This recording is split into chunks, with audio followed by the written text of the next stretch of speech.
제가 생활하면서 요즘 유행하는 단어 하나를 발견했습니다. 팩트체크라고 들어보셨죠? 네. 팩트가 무엇이냐? 무엇이 사실이냐? 아이러니하게도 이 단어가 한국 사회에 퍼진 것은 한 뉴스 코너에서 시작된 것 같아요. 정치 공방 중에 중요해진 것이 생겼는데 누구의 말이 사실인지 모르겠다는 거죠. 정치 공방을 하다 보면 사실보다는 자기 의견을 피력하려고 사실이 아닌 것도 사실처럼 막 끝까지 주장하잖아요. 그렇게 사실을 찾아가다가 보니 또 하나의 우리가 팩트를 발견하게 된 게 뭐냐면 정치인들 중에 어떤 사람들은 거짓말을 정말 잘한다는 거예요. 저렇게 거짓말인 줄 알면서도 주장을 하나? 그러니까 우리가 정치에 희망을 걸기가 되게 어려운 거죠. 캐나다의 총리 중에 장 크레티앵이라는 사람이 있습니다. 1993년 총리에 당선된 사람인데 그는 가난한 집 19형제 중에 18번째로 태어납니다. 전형적인 흙수저죠. 아마도 가난했기 때문에 영양 상태가 부실했던가 봐요. 한쪽 귀가 결국 안 들리고 안면 마비가 있어서 입이 조금 삐뚤어졌는데 연설을 하면 한쪽만 이렇게 세모예요, 세모. 말이 어눌한데도 1993년도에 캐나다의 총리에 당선이 됩니다. 신체 장애가 있다 보니까 반대 세력에게 늘 놀림을 당하게 되는데 특히 만화의 가십거리가 되는 거예요. 여러분 캐리커처 아시잖아요. 이런 걸 보면 바보스럽게, 못나게, 무능하게 그렇게 놀림과 조롱을 많이 받았습니다. 그런데도 그가 굴하지 않고 선거 유세를 다닐 때의 일입니다. 여러분 저는 언어 장애를 가지고 있습니다. 그래서 엄청난 고통을 당하고 있고 여러 가지로 안타까움이 큽니다.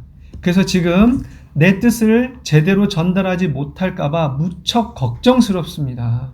어눌한 말이 아니라 제 말 속에 있는 생각과 의지를 인내심을 가지고 들어주시기를 바랍니다. 이렇게 하고 이제 연설을 하려고 했습니다. 그랬을 때에 그 유세를 듣던 이 반대파 쪽에 있는 사람들 있잖아요. 그 중에 한 사람이 이렇게 외쳤습니다. 이보시오.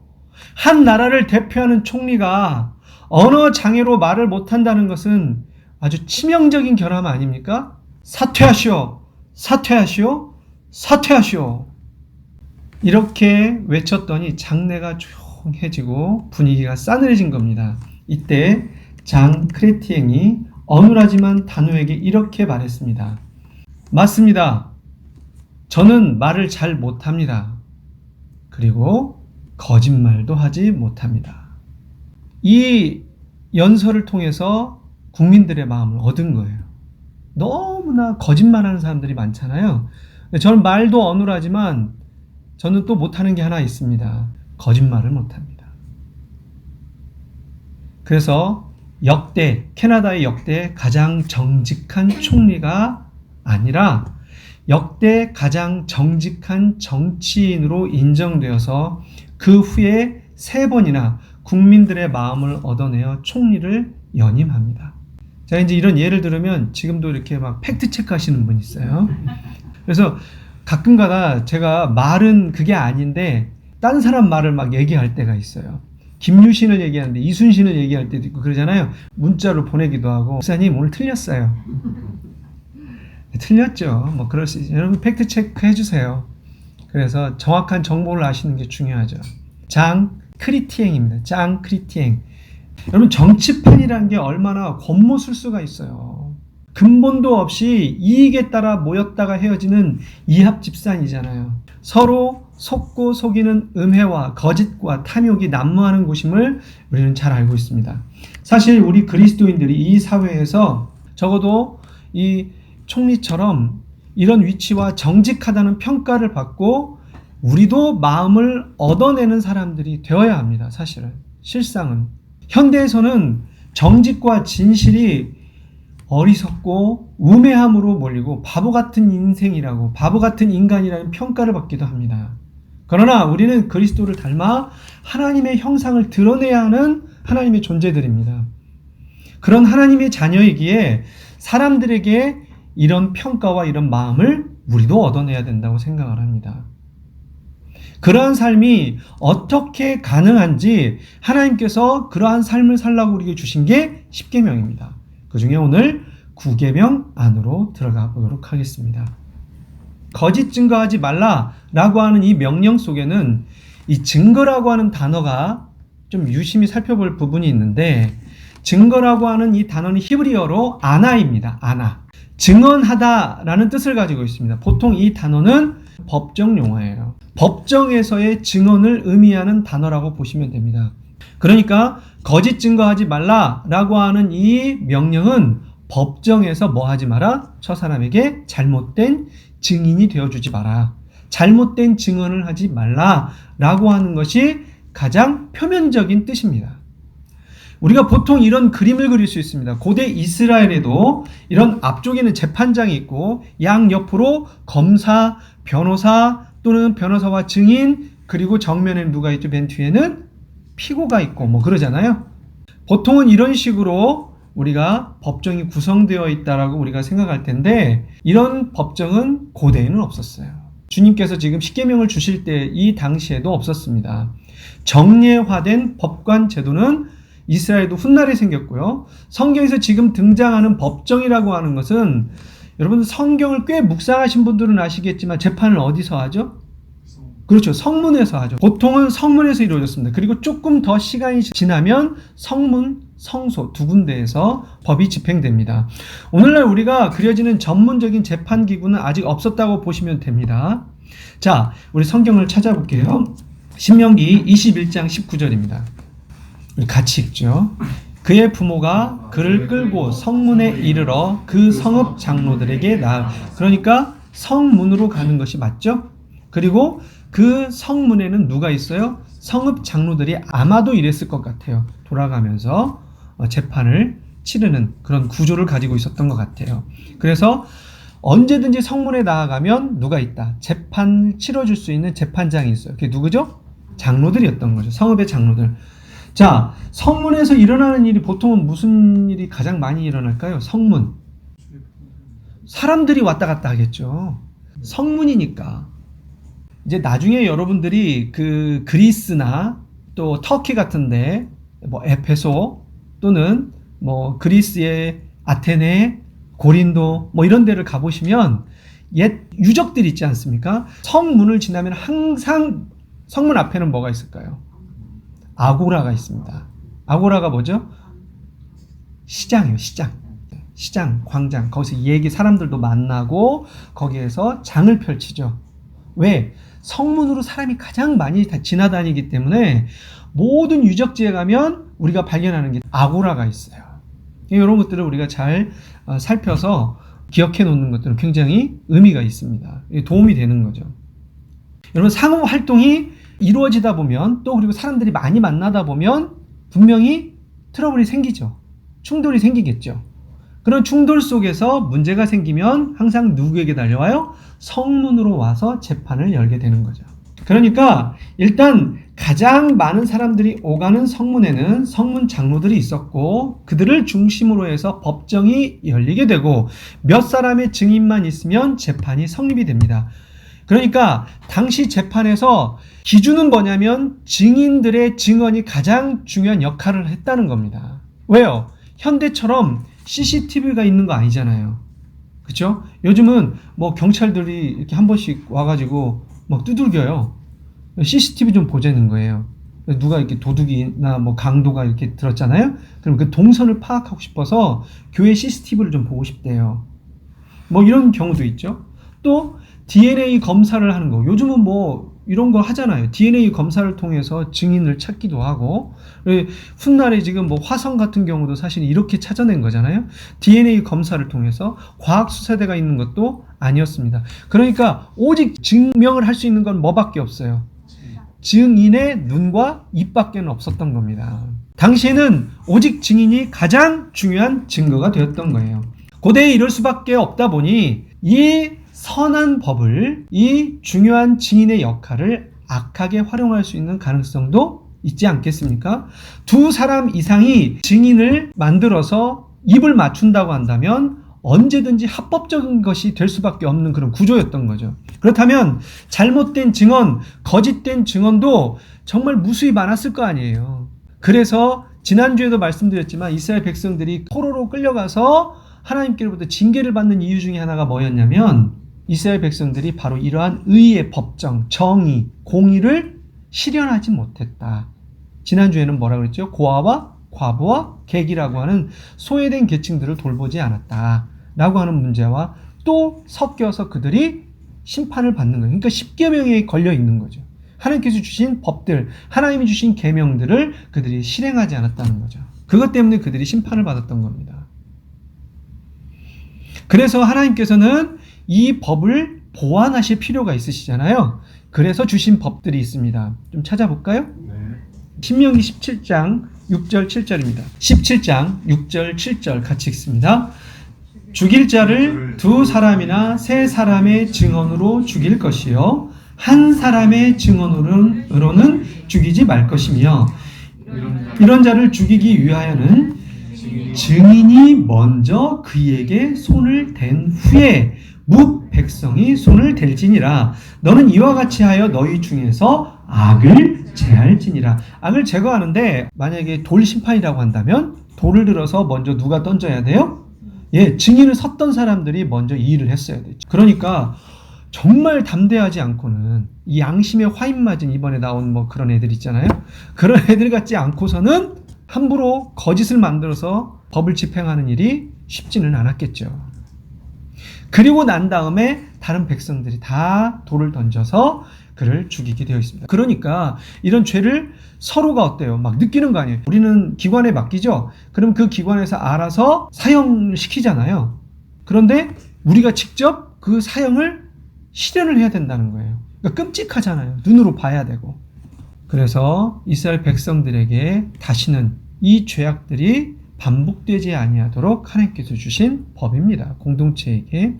근데 문제는 뭐냐면 사람들이 살다 보면 악한 이 죄성을 제어할 수가 없다는 게 문제가 돼요. 그래서 추가적으로 하나님께서 더 법을 강화하여 주십니다. 한번 볼까요? 뒤에 있습니다. 신명기 19장 18절 19절입니다. 더 강화되는 게 뭔지 보죠. 같이 읽습니다. 시작. 재판장은 자세히 조사하여 그 증인이 거짓 증거하여 그 형제를 거짓으로 모함한 것이 판명되면 그가 그의 형제에게 행하려고 꾀한 그대로 그에게 행하여 너희 중에서 악을 제하라. 자세히 조사해봤더니 이게 거짓이야. 그게 드러나면 어떻게 해야 되냐면 그 사람이 모함해서 만들었던 거짓 증언을 해서 당해야 할 형벌을 그 사람에게 행하라는 거죠. 무섭죠? 별로 안 무서우신가 보네요. 우리가 이제 정리해 보겠습니다. 지금 하나님께서 이 주신 법은 뭐냐면 때론 사람의 생명을 살리기도 하고 죽이기도 하는 것이 바로 증언이라는 거였습니다. 그래서 거짓 증언하지 마라. 주님께서 이 거짓 증언하지 말라라고 우리에게 주신 이 계명은 뭐냐면 너희들이 말하는 것에 따라서 한 사람이 살 수도 있고 죽을 수도 있어. 그러니까 그 생명이 너희의 증언에 달려, 너희 말 한마디에 달려 있어. 정말 주의해야 돼. 라는 것이 바로 주님의 계명이었습니다. 여러분, 우리가 이 9계명을 자세히 살펴보시면 결국에는 모든 계명들이 하나로 연결되어 있는 것들을 보잖아요. 모두가 다 하나님께서는 생명을 너무나 소중하게 여기신다는 거예요. 정말 소중한 게 뭐라는 거죠? 생명, 인간의 생명이라는 거죠. 인간의 생명은 이렇게 소중한 것이라. 내 이웃에 대하여 거짓 증거하지 말라. 여기는 단서가 하나 붙어 있어요. 다른 데에는 그렇지 않지만 단서가 하나 붙어 있어요. 뭐라고요? 내 이웃에 대하여. 그래서 시대적 배경상 공동체에서 발생하는 일이면서 공동체를 보호하자는 것이 초점입니다. 너의 이웃을 살려야 돼. 잘못하면 너 이웃이 죽을 수 있어. 성경에서 이 거짓 증거와 관련해서 무고한 사람이 땅도 빼앗기고 결국에는 죽음에 이르게 되는 아주 유명한 사건이 하나 있어요. 보통 뭐라고 부르나요? 나봇의 포도원 사건이라고 하죠. 열왕기상 21장의 내용들인데 제가 그냥 쭉 설명해 드릴게요. 그러니까 우리가 지평선 뭐 그러죠? 김제평야 뭐 이러듯이 이스르엘 평야가 있어요. 그러니까 크게 두 군데가 있죠. 이스라엘은 지중해 쪽으로 해서 이스라엘 평야가 있고요. 이쪽으로 요단 평야가 있어요. 그리고 그 안에는 가운데 산지예요. 이스라엘 사람 나봇에게 이스라엘의 포도원이 있어 사마리아의 왕 아합의 왕궁에서 가까웠다라고 이렇게 시작을 합니다. 그러니까 아합이 자기 궁에서 이렇게 바라보면 참 탐나는 땅이 보일까요? 안 보일까요? 보이겠죠. 와, 이 정말 저 땅은 너무 좋은데? 여러분, 남이 이렇게 좋은 거 가지고 있으면 탐이 나요? 안 나요? 나요. 그런데 탐만 나는 게 아니라 나에게 그것을 가질 수 있는 권한이 있고 돈이 있고 능력이 있다 그러면 늘 뭘 하죠? 예, 늘 생각하죠. 늘 묵상하죠. 하나님의 말씀을 묵상하는 게 아니라 눈앞에서 뭐가 왔다 갔다 해요. 그 예쁜 옷이, 그 노란 옷이 왔다 갔다 합니다. 이 강대상에서 이렇게 바라보면 봄이 되면 화사해져요. 네? 화사해져요. 그래서 여름이 되면 절정을 이루어요. 그리고 늦가을이 되면 이제 칙칙해지기 시작해요. 여러분 이렇게 보니까 그래서 조금씩 화사해지는데 얼굴에 시커먼 걸 쓰신 분들은 조금 칙칙하긴 하네요. 자, 어쨌든 이렇게 위에서 쭉 바라보니까 좋은 것들이 보인단 말이에요. 그 중에서 가장 탐나는 게 나봇의 포도원이었어요. 가까워. 저걸 내 것으로 만들어서 내가 경작할 것들이 있는데 거기를 내 채소, 성경에 채소라고 나오는데 좋은 걸 가질 수 있게 먹을 수 있겠구나. 탐이 나기 시작한 거예요. 하루는 너무 탐이 나가지고 나봇을 불렀어요. 불러서 네가 말만 해. 요즘 말로 할게요. 뭘 준 거예요? 백지수표를 준 거예요. 너 써. 그러면 내가 이 값 다 지불해 줄게. 그리고 그 포도원 나 줘라. 혹시라도 더 좋은 포도원이 필요하다 그러면 내가 찾아가지고 너 줄 테니까. 웬만한 나라에서는 왕의 명령을 거역할 수 있어요? 없어요? 없어요. 이게 팔아라. 이게 권면이지. 부탁이지. 사실은 뭐예요? 가만 안 두겠다 아니에요. 안 팔면. 이런 명령에 물론 기겁했을 수 있겠지만 이 나라는 하나님이 통치하는 나라잖아요. 신정국가잖아요. 하나님의 법이 더 위에 있는 거예요. 그가 얘기합니다. 하나님의 법에 땅은 팔 수 없게 되어 있습니다. 땅은 우리 조상의 것이고 후대에 물려주어야 할 하나님의 법이기 때문에 그렇게 할 수 없습니다. 라고 말을 했어요. 물론 아합이 몰랐을 리 없었을 거라고 저는 생각을 해요. 알았을 거라고 생각을 해요. 근데 그렇게 나올지 몰랐겠죠. 더 좋은 금액을 주었고 더 좋은 환경들을 주겠다고 했으니까 팔 거라고 생각했을 거예요. 근데 거절을 당했어요. 힘으로 어떻게 할 수 없잖아요. 하나님의 명령이 더 우세하니까. 식음을 전폐하고 들어 누웠습니다. 쪼잔하죠? 성경에 보니까 누워가지고요. 이불을 뒤집어 쓰고 나오지를 않아요. 이름만 이쁜지 얼굴도 이쁜지는 모르겠어요. 이세벨이 맛있는 음식을 차려가지고 이제 식사를 하라 그러는데 밥을 먹으러 나오지 않는 거예요. 들어갑니다. 보니까 꼬락서니가 어떻게 해요? 여자들은 딱 느낌이 오잖아요. 또 병 도졌군. 가서 그래요. 사랑하는 폐하 어찌하여 식음을 전폐하고 누우셨나이까? 했더니 아무 말도 없어요. 계속해서 묻습니다. 뭐 때문에 그러고 있냐고. 얘기 좀 해보라고. 드디어 이제 이야기를 풀어놓습니다. 사실은 나봇에게서 땅을 사고 싶어서 이러쿵 저러쿵 저러쿵 이러쿵 저러쿵 했는데 이렇게 됐다고. 이게 설명을 하니까 이세벨이 웃습니다. 큰하게 웃습니다. 제가 그 땅 가지게 해줄게요. 어서 밥 먹으세요. 그렇게 하고 식사를 하게 합니다. 그리고 난 다음에 어떤 일을 벌이냐면 아합의 이름으로 편지를 씁니다. 누구에게 편지를 쓰냐면 그 땅에 나봇 땅의 장로와 귀족들에게 편지를 씁니다. 너희들은 금식을 선포해라. 그리고 나봇을 백성 한가운데에 앉히고 높은 곳에 앉히고 그가 하나님과 왕을 저주했다고 2명의 건달들을 불러다가 그들에게 증언하게 해라. 그리고 죽여라. 그랬습니다. 그렇게 해서 나봇이 살해를 당합니다. 이들이 이렇게 해서 땅을 빼앗았던 이 위증으로 권세 있는 자가 악이용하는 일들이 대표적으로 이렇게 등장하고 있습니다. 그러니까 비일비재했다는 거예요. 너희들이 왜 지금 살고 있는 이 땅과 성소를 잃어버리고 성전을 잃어버리고 이방인들에게 끌려가서 포로로 살아야 되는지 그 설명을 하실 때에도 공의가 제대로 된 재판이 이루어지지 않았다. 정의가 실행되지 않았다. 너희들이 돈을 받고 악한 증인들을 세워서 더러운 이득을 그들에게 주었다. 이것이 하나님께서 그들을 심판하신 내용들이었다고 말씀드렸잖아요. 그러니 이 나봇의 포도원 사건은 한 번뿐이 아니고 정말 많은 횟수로 그들 안에 자행되어졌다는 것을 우리가 알 수 있죠. 이렇게 위증으로 권세 있는 자들이 악이용했다는 것 우리가 기억해 두셨으면 좋겠습니다. 여러분, 우리가 항상 뭐 이런 제도를 내놓고 교육부에서도 그렇잖아요. 이 교육부에서 여러 제도를 내놓아요. 조국 사태 같은 경우도 그런 것 때문에 일어난 거잖아요. 그 제도가 나쁜 거 아니에요. 많은 사람들에게 좀 더 기회를 더 주고자 하는 제도였어요. 제도가 나쁜 게 아니에요. 사실 뭐가 나쁠까요? 수많은 제도가 나오더라도요, 그 제도를 악이용하는 악당들이 문제인 거예요. 그래서 나쁘다고 하는 거예요. 그리고 고쳐봐야 소용없어요. 또 그 나쁜 사람들이 악이용할 거예요. 그래서 예수님께서 거짓에 대한 인간의 악에 대해서 이렇게 정의를 내려주셨어요. 계속해서 이런 일들이 어떻게 반복이 되어 왔는지, 그리고 우리 가운데는 거짓이라는 게 없을까요? 여러분, 나는 거짓말 안 하고 사나요? 우리 아이들에게 거짓말 하지 말라고 그러는데 여러분들은 거짓말 안 하세요? 지금 졸립죠? 벌써 안 졸린 척 하시잖아요.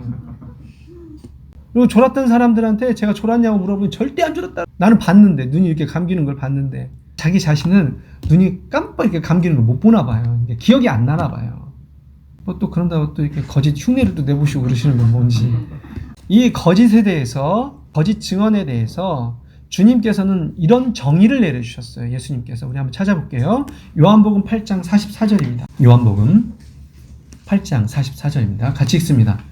너희는 너희 아비 마귀에게서 났으니 너희 아비의 욕심대로 너희도 행하고자 하느니라. 그는 처음부터 살인한 자요 진리가 그 속에 없으므로 진리에 서지 못하고 거짓을 말할 때마다 제 것으로 말하나니 이는 그가 거짓말쟁이요 거짓의 아비가 되었음이라. 너희는 누구에게서 났다? 너희 아비 마귀에게서 났어. 너희는 생리적으로, 그러니까 우리는 뭐 성선설, 성악설 하잖아요. 너희들은 누구에게서 났다? 예, 마귀에게서 났어요. 너희 아비의 욕심대로 너희도 행하고자 한다. 구계명의 본질은 뭐냐면 우리는 다 어떤 사람들이라는 거예요. 그렇게 태어날 수밖에 없는 악한 존재라는 거예요. 그럼에도 불구하고 하나님께서는 우리를 그 악함에 내버려 두시지 않고 건져서 우리는 그 거짓의 공간과 거짓의 공동체 안에 거짓 투성이의 삶을 살도록, 마귀와 사단과 그 시궁창 같은 곳 속에서 우리가 살도록 내버려 두시지 않겠다는 거예요. 그래서 건져주시는 거 아니에요. 그래서 구계명의 본질은 뭐냐면 이웃을 보호하겠다. 그래서 정의를 지켜내겠다 라고 하는 하나님의 의지이신 거죠. 하나님께서 그렇게 우리 요청하신 거죠. 거짓 증언하지 마라. 그래서 구계명의 원래 의미는 법정에서의 거짓 증언을 금하는 것이었지만 결국에는 뭐냐면 이웃을 해치는 모든 부정직한 말을 금하는 것의 의미로 확대된다고 우리가 볼 수 있는 거예요. 처음에는 거짓 증언에서 저 사람의 생명을 해하거나 그 사람에게 위해를 끼치지 마라 라고 하지만 거짓 증언과 그럼 나는 거짓 증언 한 적 없으니까 거짓말하고 사는 건 뭐 문제가 없겠네 라고 생각하지 마시라고요. 그게 아니라고요. 확대되었다고요. 내가 거짓을 말하는 이유는 뭐냐면 이웃을 해치는 것, 내가 어떤 다른 이득을 얻는 것, 여기에 목적이 있기 때문에 그래. 그래서 이 모든 부정직한 말을 금하는 것으로 확대되었다라고 여러분 생각하시면 됩니다. 그러니까 하나님의 의도는 뭐냐? 이웃을 해치지 마라. 이웃을 아프게 하지 마라. 거짓말하지 마라. 허위 사실, 날조, 악의로 중상모략하지 마라. 근거 없는 헛소문 만들지 말라. 악의적인 댓글 같은 거 달지 마라. 이 중에도 아마 그런 고상한 취미를 가지신 분 계실지 몰라요. 댓글 다는 거야. 나가 죽어라. 그게 얼굴이냐. 그런 분 계실지 몰라요. 여러분 성경 레위기 하나 더 살펴보고 이어가도록 하겠습니다. 레위기 5장 1절입니다. 주님께서는 명령을 주시는데 조금 더 심오한 것을 또 설명하십니다. 5장 1절입니다. 같이 읽습니다. 만일 누구든지 저주하는 소리를 듣고서도 증인이 되어 그가 본 것이나 알고 있는 것을 알리지 아니하면 그는 자기의 죄를 져야 할 것이요 그 허물이 그에게로 돌아갈 것이며. 그러니까 또 거짓말과 관련되어서 거짓 증언과 관련돼서 주님께서는 우리에게 지켜야 할 게 또 하나 있어 라고 말합니다. 적극적인 의미에서 도와줘라, 말해줘라, 증언해라 이렇게 얘기했잖아요. 그런데 지금 말씀하신 것은 소극적인 면에서의 거짓 증언입니다. 거짓 증언이 뭐죠? 침묵하는 거예요. 침묵하는 것. 묵시적으로 동조하는 일이 되기 때문에 침묵하지 말라는 거예요. 네가 말하지 않으면 그 일에 너도 동조한 거야 라는 뜻이 되는 거죠. 여러분, 우리 그렇잖아요. 어떤 상황, 어떤 사건과 휘말리고 싶지 않아서 우리 침묵해야 될 때 있어요, 없어요? 있잖아. 아우, 저거 괜히 얘기했다가 저 독살스러운 거다. 나 물어 뜯길 거야, 아마. 가만히 있는 게 나아, 그냥. 좋은 게 좋은 거야. 귀찮고 어려운 상황이 올 것 같아. 내가 이거 증언하면 오라가라. 아유, 일주일 저거 딱 보니까 한 달은 오라가라 하게 생겼네, 경찰서에. 귀찮아. 그래서 침묵하려고 하는 거죠. 그것도 뭐래요? 거짓 증언이래요. 그러니까 하나님께서는 굉장히 심오한 법을 우리에게 주셨어요. 여러분, 저 보십시오. 편하게 살고 싶으시죠? 귀찮은 거 싫으시잖아요. 남 일에 휘말리기 싫지요. 여러분은 거짓 증거를 하고 있는 겁니다. 이웃을 전혀 살펴보지 않는 거예요. 우리가 그런 삶을 살 수 있는 거죠. 한마디로 말씀드리겠습니다. 주님께서 이 말씀하신 법은 무슨 법이냐면, 구계명은 무슨 법이냐면, 너희 모두가 이웃을 보호해라. 이웃을 보호해라. 이 하나님의 의도와 이 법을 내신 하나님의 마음을 우리가 헤아려 보자고 했잖아요. 그걸 파악하는 것이 우리에게 가장 중요한 거라고 했잖아요. 단순하게 어떤 거짓말을 하지 마라, 하나님이 주신 어떤 규칙 정도로 생각하시면 안 된단 말이에요. 법정에 증인으로 불려나간 사람 중에는 힘 있는 사람에게 불려나가서 이렇게 협박을 당하기도 하고, 알면서 매수당하기도 하고, 귀찮은 게 싫어서 거기에 휩쓸리기가 싫어서 침묵하는 것도 있고, 다양하죠. 독일에 유학 간 선배 한 분이 계시는데, 그분이 이제 그런 말씀을 한번 하시더라고요. 독일은 고발 정신이 얼마나 투철한지 모른대요. 뭐 하나만 좀 잘못하면 뭐 이렇게 갖다 놓으면 막 신고가 바로바로 막 된대요. 자전거 한번 밖에다가 꺼내놓잖아요. 아파트 같은데 이렇게 놓으면 안 된다고 얘기하잖아요. 불이 나고 그러면 위험하니까 바로바로 신고가 된대요. 내놓자마자 신고가 된대요. 굉장히 의식 수준이 높은 나라라고 생각했는데 이게 뭐야? 어쩜 사람들이 이럴 수 있나? 이렇게 처음에는 이런 반응이었대요, 자기 자신도. 그런데 살다 보니까 그게 아니라는 거예요. 그 사람들 마음에 서로를 보호하려고 하는 마음이 있더라는 거죠. 서로를 보호하려고 그랬다는 거죠. 그 마음을 알고 나니까 충분히 이해가 되더라는 거예요. 기독교 윤리학에서 이 거짓말에 대한 분류들을 해놓습니다. 첫 번째는요, 악의의 거짓말. 지금까지 했던 거 할게요. 악의의 거짓말. 악의가 아니고 악의의 거짓말. 두 번째는 유머의 거짓말. 곧 다가오죠. 만우절. 1년을 기다리고 살잖아요. 이날 내가 누군가를 제대로 골탕 먹이리라. 예, 목적이 서로 즐기는 것에 있어요. 주의할 것은 정도껏 하셔야 돼요. 세 번째는 예의의 거짓말이 있어요. 우리 존경하지 않지만 그러잖아요. 존경하는 누구누구 의원님께, 이게 정치인들이 가장 잘하는 거짓말 1순위에 뽑혔다고 하더라고요. 그래도 존경하지 않아도 선생님한테 편지를 쓰거나 문자를 쓸 때는 그렇게 해야 되잖아요. 존경하는 선생님께. 예의의 거짓말. 주님께서 거짓말하지 말라고 배웠어. 그래가지고 집에 돌아가는 길에 엘리베이터에서 3층 아줌마가 탔어요. 아기를 넣고. 정말 못생긴 거야. 참, 이 아이는 불행하네요. 참 못생겼네요. 이렇게 얘기하면 돼요, 안 돼요? 예의가 없는, 큰일 나요. 큰일 나요. 예? 잘생겼다는 말은 못할지언정 어떻게 참 매력 있네요. 귀염성이 있네요. 우리가 늘 그런 얘기 하잖아요. 실수예요. 분명 그 사람이 실수를 했단 말이에요. 괜찮아. 나쁜 것만은 아니었어. 진심이 담기지 않아도 우리가 이런 말들은 해줄 필요가 있어요. 선생님은 최고의 선생님이에요. 이윤정 집사님, 선생님은 최고의 선생님이에요. 박현수 집사님한테 많은 사람들이 최고의 엔지니어라고, 최고라고 이렇게 우리가 해주는 것도 사실 진심이 담기지 않아도 예의의 거짓말입니다. 불가피한 거짓말이 있어요. 진실을 말하면 생명이 죽을 수 있기 때문에 그래요. 실제로 그런 일들이 있었다 그러잖아요. 공산군들이 들어와가지고 네 아들 어디 있어? 주님이 거짓말하지 말라 그랬는데 저 광에 숨었어요. 이건 진실이 아니에요. 이게 하나님께서 내 이웃에 대하여 거짓말하지 마. 이게 맞는 것 같아요? 한번 잘 생각해 보세요. 너 니네 집으로 누군가가 들어왔지. 어디 있어? 내놔. 저 광에 숨었어요. 이 바닥에 비밀 통로가 있는데 여기 숨어 있어요. 이게 이웃을 위하여. 아니에요. 여러분, 대표적인 거짓말 둘이 성경에 등장을 하는데요. 하나는 히브리 산파들이 그랬어요. 시브라와 부하가 그랬죠. 좀 단어가 이게 입 돌리기가 좀 쉽지 않은 이름들이 시브라와 부하가 있었는데, 이 두 산파는 나라에서 명령을 했잖아요. 아이를 낳으면 다 죽이라 그러죠. 그랬더니 어떻게 해요? 거짓말을 하죠. 갔더니 이 여인네들은 기골이 장대하고 얼마나 튼튼한지 몰라. 우리가 가기 전에 순풍순풍 잘 나버린다고. 그렇게 거짓말을 하죠. 그때 성경은 하나님은 뭐라고 얘기하냐면 하나님을 경외하였기 때문이라고 말해요. 왜 거짓말을 했는데 왜 이건 허용이 되는 걸까요? 그리고 그들에게 뭘 베풀었다고 나오죠? 은혜를 베풀었다. 이렇게 나온단 말이에요. 또 하나는요. 기생 라합 있죠. 사실 우리가 민족적으로 보자면 어떤 사람이에요? 반역자예요. 자기 적대국의 스파이를 살려주잖아요. 모른다고 그러잖아요. 그리고 몰래 빼내주잖아요. 창문 밖으로 빼내서 탈출시켜주잖아요. 그런데 이것에 대해서 히브리서는 11장 31절에 믿음으로 한 행위다.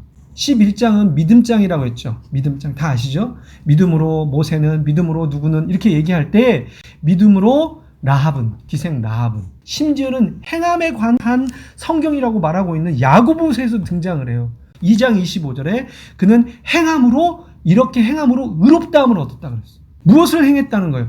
믿음의 행위를 행함으로 의롭다함을 얻었다 그랬어요. 이렇게 칭찬해주고 있단 말이에요. 뭘 했는데? 거짓말을 했는데. 여러분, 하나님께서 왜 이런 평가를 하실까요? 그건요, 생명을 살리는 일. 생명을 최고의 죄가 뭐죠? 왜 우리가 심판을 당해서, 무엇 때문에 심판을 당해서 지옥으로 갈 수밖에 없죠? 하나님을 믿지 않음이잖아요. 그리스도를 믿지 않은 죄잖아요. 그러니까 믿음을 가지고 이웃이 살아날 수 있도록 이끌어주는 것이 최고의 선행인 거예요. 최고의 사역인 거죠. 그래서 하나님께서는 믿음으로 무엇하였다? 살려냈다. 살게 했다. 하나님을 알게, 하나님을 모르는 게 최악의 죄인 거예요. 마틴 루터는 유명한 종교 개혁자이죠. 마틴 루터가 이런 말을 했습니다. 불가피한 거짓말은 거짓말이 아니다. 사탄의 광분을 잠재우고 타인의 명예와 유익과 생명에 이바지하는 미덕이고 배려이다. 불가피한. 여러분, 악의의 거짓말을 하라는 얘기가 아니에요. 잘 판단하셔야 돼요. 우리는 선하고 그 사람들 예의 있는 거짓말은 잘 하셔야 돼요. 김영하 이사님이 맛있는 밥을 이렇게 초대를 했어요. 근데 제가 먹어보니까 제 입맛에 안 맞아. 그래도 어떻게 해야죠? 참 독특한 향이 있고 맛있습니다. 이렇게 얘기해 주는 게 뭐라고요? 예의라고, 예의. 주님께서는 그렇게 살려주래요, 그 사람을. 이웃을 살려주는 일들이 주님께서 말씀하신 계명이에요. 살리는 일을 위해서 해라. 제가 아는 분이 군대에서 높은 위치에 직업군인이었어요. 쉽게 말하면 직업군인이셨는데 믿음을 처음 가지게 되었을 때 이 정직하라, 진실하라, 거짓말하지 마라. 이 말씀에 굉장히 심취해 있었던 거예요. 거기에다가 민족주의 성향을 가지고 있었어요. 그래서 뭐 KFC, 뭐 맥도널드 이런 거 안 먹어. 우리나라 뭐 이런 거 있죠. 이게 군인 정신이 그냥 투철한 거예요. 그가 고백하는 게 그거였어요. 이 선임하사는 어떤 사람이냐면 제일 높은 하사예요. 살림을 다 그분에게 맡겨요. 그러니까 모든 물품을 관리하는데 자기가 이렇게 보니까 한 번씩 빼돌려. 가지고 가는 거야. 군에 있는 물품을 한 번씩 가지고 가는 거예요. 자기는 정직하라, 민족사관. 이게 투철한 사람이잖아요. 바로 상사에게 가가지고 우리 선임하사가 이런 일을 하기 때문에 제가 고발하러 왔다고. 그래서 상사가 옷 벗었대요. 자기 때문에. 자기는 그래도 부끄럽지 않았대요. 그때는. 왜? 자기 정직했다는 거예요. 그리고 어떤 병사가 병원에 입원을 하게 됐대요. 오래 이제 병원에 있다 보니까 거기에 이제 적응을 많이 했겠죠. 그 병사를 병문안하러 갔어요. 갔더니 부모님들이 와 있더래요. 근데 이제 그 부모님들이 그러더래요. 우리 아이가 이제 조금 남았으니까 몸도 안 좋고 그러니까 여기에 좀 더 있을 수 있도록 여기로 좀 그 군대 생활하고 마칠 수 있게 해달라고 그런 부탁을 했나 봐요. 아픈 아이를 난 안 돼. 거기다 나왔구만. 제일 힘든 부대로 보내버렸대요. 바로 그냥. 왜? 자기 정직하니까. 뭐 이런 경우가 다 있어. 뭐 이런 걸 부탁을 해. 그런데 자기가 신앙생활을 오래 하고 나이도 먹다 보니까 이게 안 잊혀지더래요. 그런 일들이. 자기는 정직하다고 했는데 잊혀지지 않는다는 거예요. 이게 정직인가? 이게 솔직한 것인가? 진실이라고 해서 정말 바른 것을 했다고 해서 이게 옳은 것일까? 그 생각을 많이 갖게 하는 사건이 됐다는 거예요. 그러면 생각해 본 건 그거죠. 그 선임하사가 옷을 벗었다고 그랬잖아요. 그분도 누구의 아내이고 누구의 아버지일 거 아니에요. 그럼 그 가족은 어떻게 되었을까? 그것 때문에 잊혀지지가 않는데요. 처음에는 자랑스러웠거든요. 난 정직했어. 난 바르게 했어. 내가 맡은 임무를 나는 최대한 정직하게 잘 수행해냈어. 라고 자기 스스로 평가하고 그랬었는데 어느 날부턴가 그게 아니더라는 거예요. 여러분 뭐가 필요할까요? 정직이나 사실이나 팩트나 그것을 우리가 정확하게 가려내는 것보다 더 중요한 게 있다는 걸 우리는 발견하게 되는 거예요. 이런 성경의 그 사례들을 통해서도 알 수 있는 거죠. 하나님 입장에서 나는 내가 말하고 내가 성경을 통해서 주었던 그대로 정직하게 할 거야. 바르게 할 거야. 그럼 우리는요? 얘기해 보세요. 살아남는 인간이 한 개도 없어요. 없는 거예요. 우리는 없어요. 우리는 그 정직함 위에 뭐가 있다는 걸 알죠? 하나님의 바름, 하나님의 온전함, 하나님의 진실, 그 위에 뭐가 있다는 걸 알죠? 헤세드가 있다는 걸 알죠. 위로와 격려와 하나님의 자비가 있다는 걸 알죠.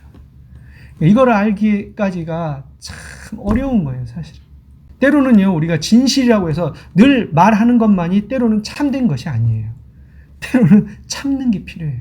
말 않는 게 낫더라고요. 저도 그런 경우들이 있어요. 제가 살아오면서 많이 느꼈는데 차라리 말하지 말걸. 진실이지만 말 않는 게 나아요. 결혼해가지고 이제 두 부부가 오늘 그래도 첫날 밤이니까 샴페인 한잔 하면서 과거에 있었던 일을 다 털어놓자. 왜 그렇게 웃어요? 다 털어놓자. 우리 이거 싹 묻고 우리 가자. 이야기를 하나씩 꺼내기 시작했어요. 조금 있다가 샴페인이 뭐로 바뀌어요? 소주로 바뀌었어요. 남편은 밤새도록 밖에서 담배만 폈다 그러더라고요.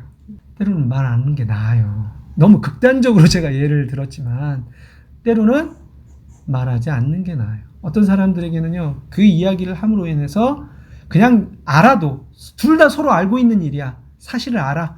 그래도 그걸 일부러 끄집어낼 필요가 없는 일도 있음을 우리는 알잖아요. 그렇죠? 우리 젊은 분들은 좀 더 살아봐야 되겠지만 우리가 많이 살아보면 진실이 아닐 경우가 있어요. 내 눈으로 본 게 진실이 아닐 경우가 있어요. 난 분명히 빨간색으로 봤는데 그래서 빨간색이라고 막 주장했는데 다음에 가서 보니까 빨간색이 아니야. 노란색이야. 저도 그런 경우가 있었거든요. 내가 손에 장을 지진다 그랬어요. 안 지졌어요. 창피만 당했습니다. 우리가 본 것이, 우리가 아는 것이 객관적인 진실이 아닐 수도 있어요. 너무 우기면서 살 필요가 없습니다. 이런 말 하잖아요. 내가 틀린 말 했어? 내가 틀린 말 했냐고. 나니까 얘기하는 거야, 윤정아. 내가 틀린 말 했냐고요. 여러분, 틀린 말 하는 게 아니라요. 우리는 어떤 말을 하래요? 주님께서 이웃을 위하여 살리는 말을 하래요. 거짓 증거 하지 말라는 말이요. 거짓 증거 하라는 말이기도 해요. 이해되시나요? 살리래요. 여러분, 거짓말과 하나 더불어서 여러분들이 꼭 하나 기억하고 넘어갈 것에 대해서 말씀을 드릴게요. 거짓말하지 않고 정직하면, 이웃을 위해서 이렇게 살면 분명히 뭔가 보상이 따라올 거야 라고 하는 착각을 우리가 하는데요. 그 착각하지 마시고, 그게 따라오면 좋으려니와 그렇지 않아도 우리는 그렇게 살아야 되는데요. 정직하면 복을 주신다. 그러면서 복을 바라는 것은 큰 위기에 우리가 봉착할 수 있습니다. 어떤 아이가 점수를 딱 받았는데 10문제를 봤는데 틀린 것은 3개예요. 70점을 맞아야 되는데 90점을 해놨네. 하나님이 또 나를 위로하시는 거야. 이러면 돼요, 안 돼요? 이러지 말고 선생님한테 찾아가서 선생님, 여기 점수가 이번에는 잘못 나왔네요 하고 이렇게 정직하게 또 갖다 주잖아요. 선생님, 아이고야, 이게 어떻게 이렇게 됐지? 내가 딴 생각했나 보다. 그리고 점수를 다시 70점으로 바꾸는 거예요. 그럼 이제 그 아이가 그러는 거죠. 선생님, 제가 정직하게 이렇게 얘기했는데 왜 보상이 안 따라오나요? 정직하게 말했으면 90점으로 다시 바꿔주든지 도덕 점수를 더 주셔가지고 플러스 30점 해주고 100점을 주시든지 해야 되는 거 아닙니까? 이렇게 우리가 하나님 앞에 살면 문제가 돼버리는 거예요. 정직한 것은요, 그냥 그 정직한 것으로 보상이 되는 거예요.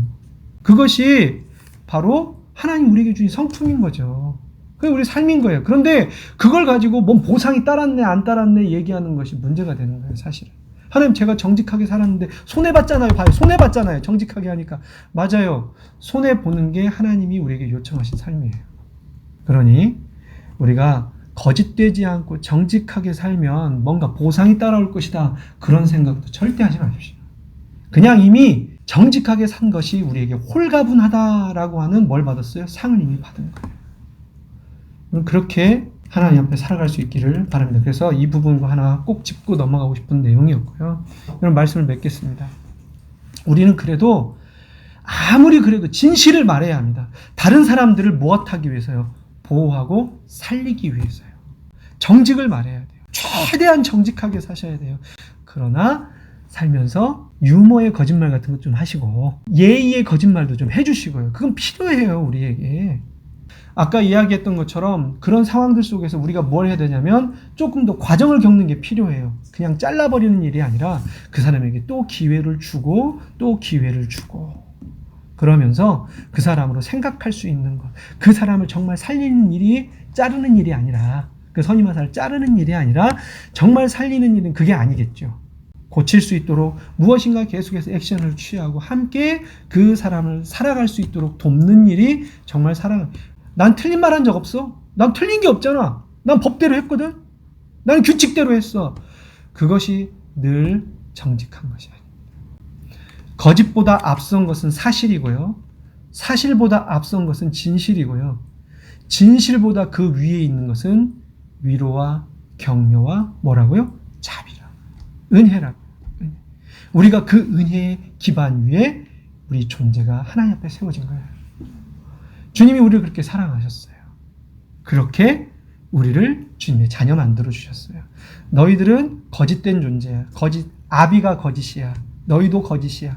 그러나 나는 너희들을 그리스도의 피로 다 속량하고 죄를 다 사면하고 무엇하였다? 내 자녀로, 의인으로, 의롭다라고 칭해줬어. 할렐루야. 그것이 우리가 사는 길인 거죠. 그래서 우리가 와, 잘하네요. 와, 정말 좋네요. 정말 맛이 있네요. 해주라고요.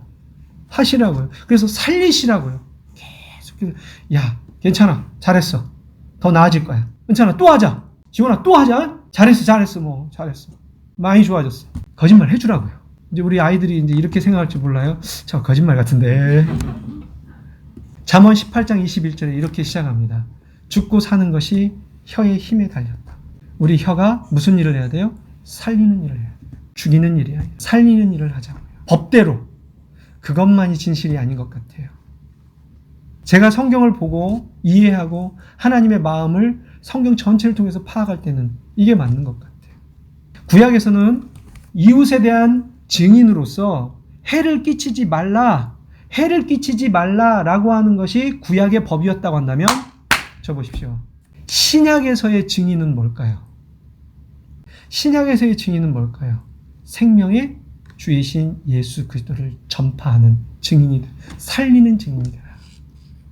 할렐루야. 너희는 땅끝까지 이르러 내 증인이 되라. 땅끝까지 이르러 내 증인이 되라. 살려내라. 적극적인 증인으로 삼아주셨다는 거죠. 아멘. 우리는 이렇게 이웃과 죽어가는 많은 것들을 살려낼 책임을 가진 주님의 자녀들입니다. 주님의 제자들입니다. 많은 사람들을 살려내십시오. 죽어가는 사람들을 향해 찾아가십시오. 게으르지 말았으면 좋겠습니다. 우리가 할 수 있는 한 살려내기 위해서 우리가 성실한 삶을 최대한 주님 앞에 살아낼 수 있는 우리 공동체, 우리 교회, 여러분들 한 사람 한 사람들이 되시기를 예수님의 이름으로 축원합니다. 기도하시겠습니다.